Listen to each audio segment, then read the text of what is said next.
गङ्गालक्ष्मी बारम्मा। नमस्ते तो महामाये श्रीपीठे सुरपूजिते शङ्खचक्रगदास्ते महालक्ष्मी नमोस्तुते।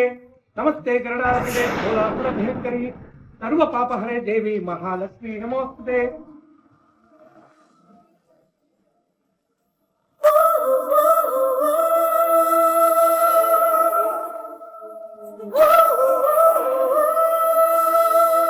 ಹೇಗ್ ಕಾಣ್ತಿದ್ದಾಳೆ ನಿಮ್ಮಕ್ಕ?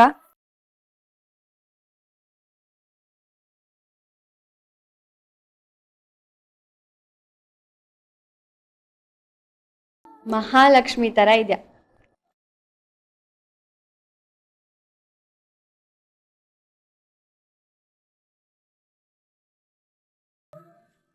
ನೋಡಮ್ಮ, ಈ ಮನೆ ಮುತ್ತೈದೆಯರೆಲ್ಲ ನಿಮ್ಮ ಗಂಡಂದಿರ ಆಯುರ ಆರೋಗ್ಯ ಐಶ್ವರ್ಯವನ್ನು ಕೋರಿ ಪ್ರಾರ್ಥನೆ ಮಾಡ್ಕೊಳ್ಳಿ. ಹಾಗೆ ಮದುವೆ ನಿಶ್ಚಯ ಆಗಿರೋರು ಸಹ ಪ್ರಾರ್ಥನೆ ಮಾಡ್ಕೊಳ್ಳಿ. ಹಾಗೆ ಗಂಡನಿಂದ ದೂರ ಆಗಿರೋರು ಪ್ರಾರ್ಥನೆ ಮಾಡ್ಕೊಳ್ಳಿ.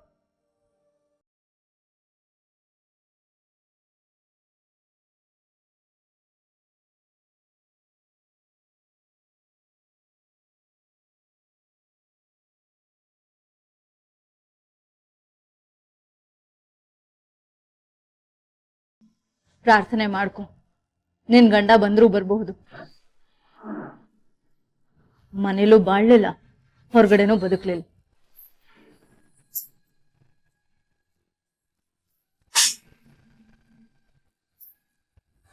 ನೀನ್ ಪ್ರಾರ್ಥನೆ ಮಾಡ್ಕೋ ಗೊಂಬೆ.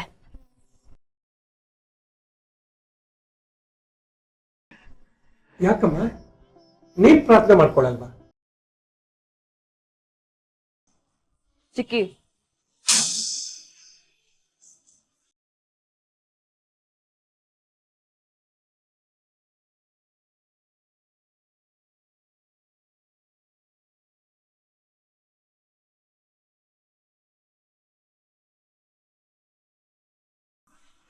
ತಗೋ. ಚಿನ್ನು, ನೀನು ನಿನ್ ಗಂಡ ಒಂದಾಗಿ ಬಾಳ್ಬೇಕು. ಅದೇ ನಿನ್ನ ಅಕ್ಕನ ಆಸೆ. ಪ್ರಾರ್ಥನೆ ಮಾಡು.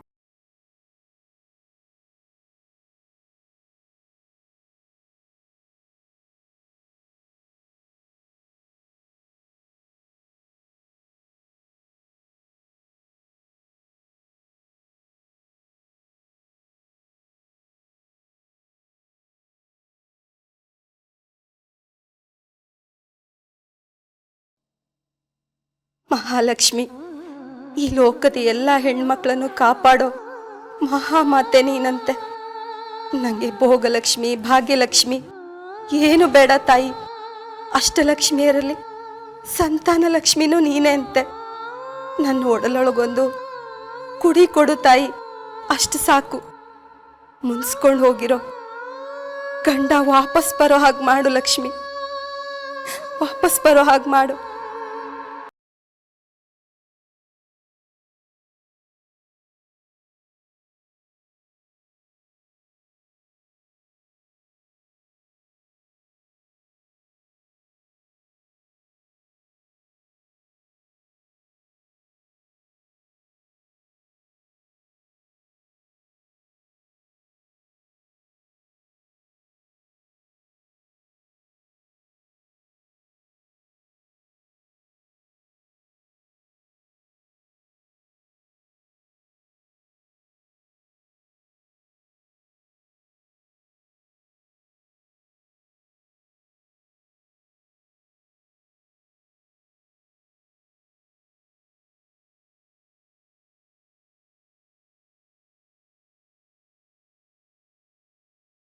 ನಾನು ಏನು ತಪ್ಪು ಮಾಡಿದೆ? ಎಲ್ಲರೂ ಅವ್ರ ಗಂಡಂದ್ರ ಜೊತೆ ಅವ್ರ ಒಳ್ಳೇದಕ್ಕೆ ಕ್ಷೇಮಕ್ಕೆ ಕೈ ಮುಗಿದು ಕೇಳ್ಕೊಳ್ತಾ ಇದ್ದಾರೆ. ನನ್ನ ಗಂಡ ಅನ್ನಿಸ್ಕೊಂಡವನು ಇದ್ರೂ ಇಲ್ಲದೆ ಇರೋ ಹಾಗೆ ನಾನು ಯಾಕೆ ಬದುಕ್ತಾ ಇದ್ದೀನಿ? ನಾನು ಏನಂತ ಪಾಪ ಮಾಡಿದ್ದೀನಿ? ಕದ್ದು ಮದುವೆ ಆಗದೆ 10 ಜನರು ಎದುರುಗೆ ಮದುವೆ ಆಗಿದ್ದಿದ್ರೆ ನನಗೆ ಕಷ್ಟ ಬರ್ತಾ ಇರಲಿಲ್ಲ. ಮಹಾಲಕ್ಷ್ಮಿಯ ಹತ್ರ ನಾನು ಏನು ಕೇಳ್ಕೊಳ್ಳಿ? ಗಂಡನ ಗಂಡ ಅಂತ ಹೇಳ್ಕೊಳ್ದೇ ಇರೋ ನಾನು ನನ್ನ ಗಂಡನ ಚೆನ್ನಾಗಿಟ್ಟಿರು ಅಂತ ಹೇಳಿದ್ರೆ ಆ ದೇವಿ ಮೆಚ್ಕೊಳ್ತಾಳ?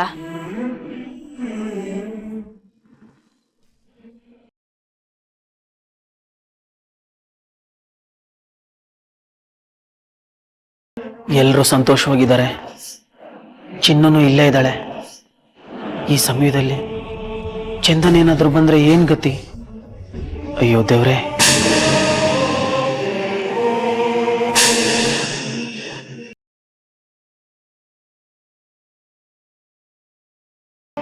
ನನ್ನ ರಾಜ್ಕುಮಾರನ್ ಟೈಮ್ ಸೆನ್ಸೇ ಇಲ್ಲ ಅಂತ ಅನ್ಸತ್ತೆ ಚಿನ್ನು. ಪೂಜೆ ಮುಗಿತಾ ಬರ್ತಿದೆ, ಆದ್ರೂ ಅವನಿನ್ನೂ ಬಂದೇ ಇಲ್ಲ. ನೀನೇನೋ ಹರ್ಷನ ದಾರ ಕಟ್ಟಿದ್ರೆ ಗಂಡ ಹೆಂಡತಿ ಸಂಬಂಧ ಗಟ್ಟಿಯಾಗಿರತ್ತೆ ಅಂತ ಹೇಳ್ದೆ. ಆದ್ರೆ ನಂಗೆ ಯಾಕೋ ಅವನಿಗೆ ಹರ್ಷನ ದಾರ ಕಟ್ಟೋ ಭಾಗ್ಯನೇ ಇಲ್ಲ ಅಂತ ಅನ್ಸತ್ತೆ. ನನಗೆ ಎಷ್ಟು ಬೇಜಾರಾಗ್ತಿದೆ ಗೊತ್ತಾ? ಅಕ್ಕ, ಹಲ್ಲಿದ್ದವ್ರಿಗೆ ಕಡಲೆ ಇಲ್ಲ, ಕಡಲೆ ಇದ್ದವ್ರಿಗೆ ಹಲ್ಲಿಲ್ಲ ಅನ್ನೋಕ್ಕಾದೆ. ನಿನ್ಗೆಲ್ಲಿ ನಿನ್ನ ರಾಜ್ಕುಮಾರ ಬರ್ತಾನೋ ಬರಲ್ವೋ ಅಂತ ಚಿಂತೆ. ಆದರೆ ನನಗೆ ನನ್ನ ತಾಳಿಗಟ್ಟಿದ ಗಂಡ ಎಲ್ಲಿ ಬಂದ್ಬಿಡ್ತಾನೋ ಅನ್ನೋ ಭಯ.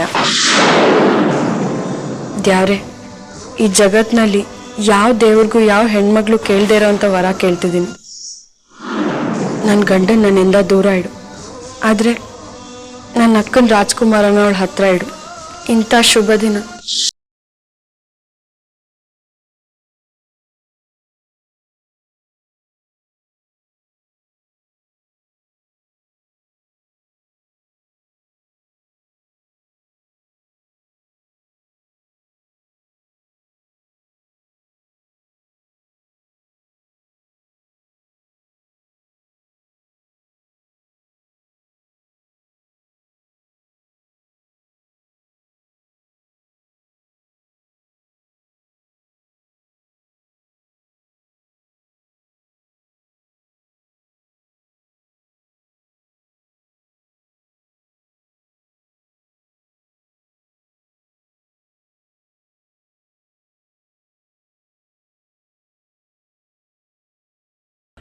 ರಾಮು, ಚಂದು ಎಲ್ಲಿ ಕಾಣ್ತಾನೆ ಇಲ್ಲ.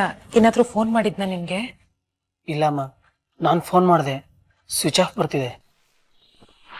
ಈ ಹುಡುಗ ಯಾವಾಗ್ಲೂ ಹೀಗೆ ಸ್ವಿಚ್ ಆಫ್ ಮಾಡ್ಬೇಡ ಮಾಡ್ಬೇಡ ಅಂತ ಹೇಳ್ತೀನಿ, ಕೇಳದೇ ಇಲ್ಲ. ಮನೇಲಿ ಏನೇ ಶುಭ ಕಾರ್ಯ ಮಾಡಿದ್ರು ಅವತ್ತು ಅವನು ಏನೋ ಒಂದು ಕೆಲಸ ಹಚ್ಕೊಂಡೇ ಇರ್ತಾನೆ.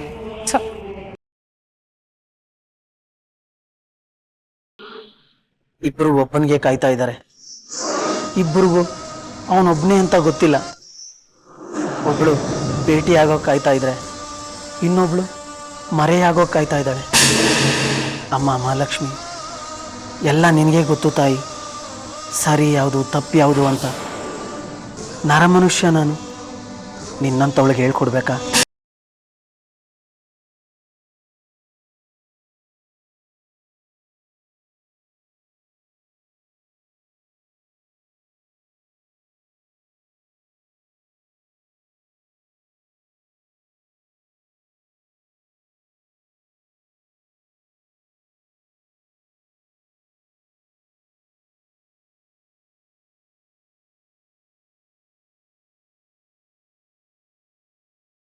ಚಂದನ್ ಬಂದೇ ಬಿಟ್ನಲ್ಲಪ್ಪ, ಈಗೇನು ಮಾಡೋದು?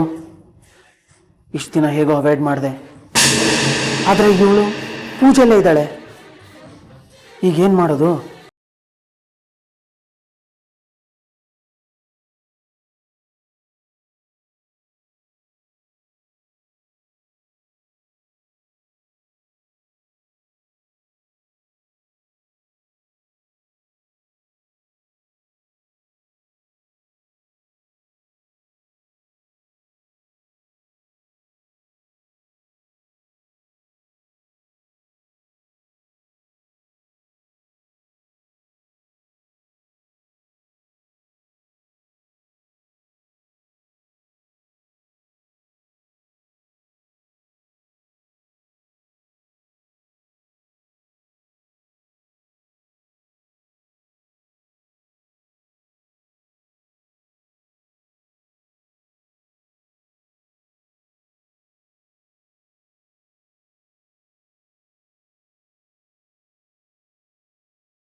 ಏನಪ್ಪ ಮಾಡೋದು, ಇವ್ರು ಬಂದೇ ಬಿಟ್ಟಿದ್ದಾರೆ.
ದಾರೆ ದಾರೆ ದಾರೆ ಇವ್ರು ನೋಡ್ದೇ ಇರ್ಲಪ್ಪ. ಭಗವಂತ ಆತ್ಮಲಿಂಗೇಶ್ವರ ಕಾಪಾಡು ತಂದೆ.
ಚಿನ್ನು,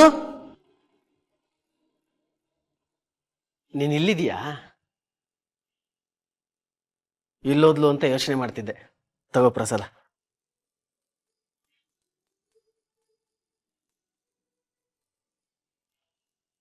ಚಿನ್ನು, ಸ್ವಲ್ಪ ಪಾತ್ರೆಗಳಿದಾವೆ, ತೊಳೆದಾಕ್ಬಿಡ್ತೀಯಾ? ನನ್ಗೆ ಹೊರಗಡೆ ತುಂಬ ಕೆಲಸ ಇದೆ ಕಣ. ಸರಿ. ಸರಿ.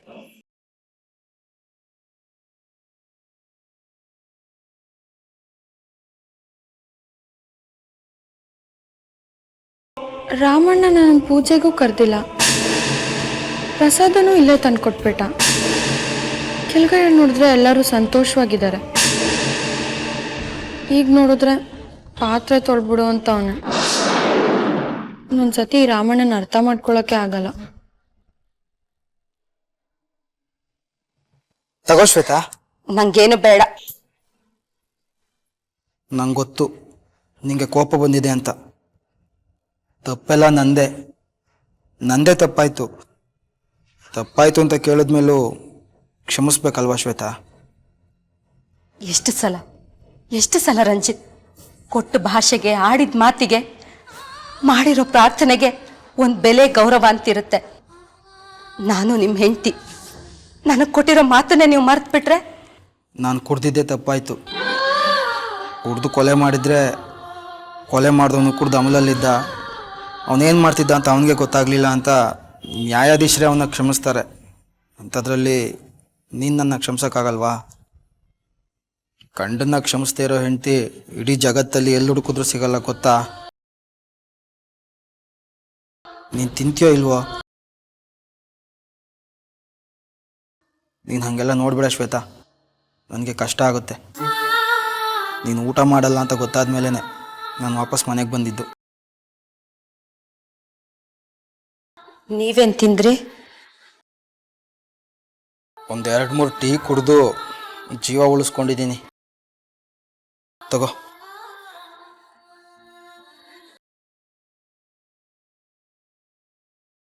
ಶ್ವೇತಾ, ನಿನ್ನ ಜೊತೆ ಹೇಗೆ ಮಾತಾಡಬೇಕು ಅಂತಲೇ ಗೊತ್ತಾಗ್ತಿಲ್ಲ ಕಣೆ. ಅದೆಲ್ಲ ಆಮೇಲೆ ಮಾತಾಡಿದ್ರಾಯ್ತು, ಮೊದಲು ಪ್ರಸಾದ ತಿನ್ನಿ.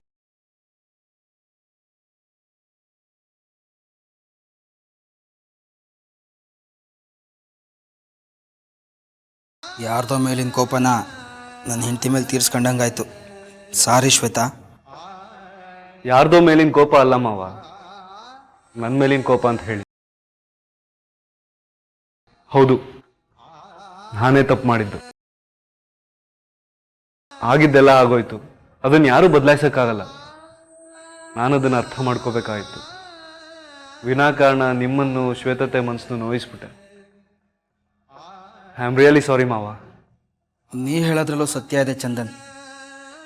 ನಾನು ನನ್ನ ಸ್ನೇಹಿತನ ನಂಬಿ ಮೋಸ ಹೋದೆ. ಅವನ ಕಾರಣಕ್ಕೆ ನಾನು ಕೆಟ್ಟವನಾದೆ.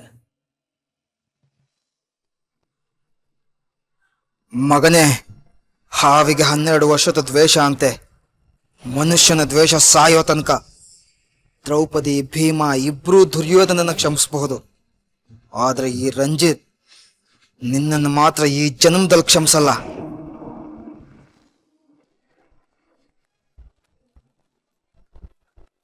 ಚಲೋ, ಒಂದು ನಿಮಿಷ. ಹೇಗ್ ಕಾಣ್ತಾ ಇದೀನಿ? 3 ವರ್ಷದಿಂದ ಹೇಗೆ ಕಾಣ್ತಿದ್ಯೋ ಹಾಗೆ ಕಾಣ್ತಾ ಇದೆಯಪ್ಪ.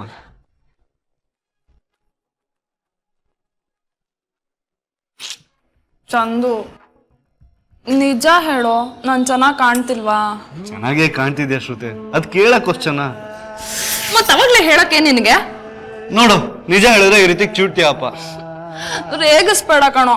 ನಿನಗೆ ಇಷ್ಟ ಆಗ್ಲಿ ಅಂತ ಎಷ್ಟು ಕಷ್ಟಪಟ್ಟು ರೆಡಿಯಾಗಿ ಬಂದಿದ್ದೀನಿ ಗೊತ್ತಾ? ನೀನ್ ನೋಡಿದ್ರೆ ನಾನು ಹೇಳ್ದೆ ಹೋಗ್ಲಿ, ನೀನು ಅದ್ಭುತವಾಗೇ ಕಾಣ್ತೀಯ ಶ್ರುತಿ.